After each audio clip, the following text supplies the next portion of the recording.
Next we'll cover the generator settings.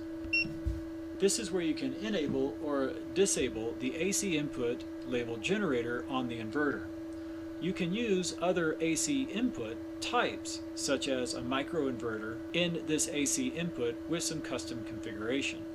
But for now, we're just going to cover generators. You can enable the generator.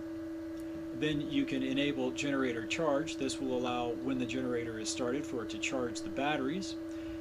You can have two selections, either manual mode or auto start. If the generator supports auto start, there are inputs on the inverter to automatically start the generator.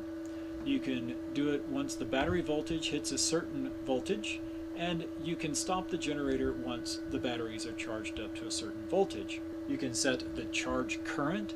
This is very important. The charge current here is what is used to charge the batteries from the generator. Make sure the generator capacity matches this charge current. Most common 240 volt generators in the United States are 5500 watts. Well, if you divide 5500 watts by 240 volts, you will get 22.9 amps. You also need to take into consideration conversion losses, and you don't want to run the generator at its max. So for a 5500 watt generator, you would set this to approximately 18 amps. For a 3000 watt generator, it would be about 10 amps. For a 9000 watt generator, it would be about 30 amps. So make sure that the charge current you set here to charge your batteries matches the output of the generator. Max operating time allows the inverter to control how long the generator can run for. If you have a generator that does not support auto start, you can use this in manual mode. What you would do is select generator manual mode. You would then start your generator and let it start to warm up. While it's warming up, select generator manual start and stop for manual operation. Once you have selected generator manual stop, you would then plug in or turn on the breaker to your generator. This gives you about 10 minutes before the loads will fully connect to the generator and start to charge and power the system and the battery.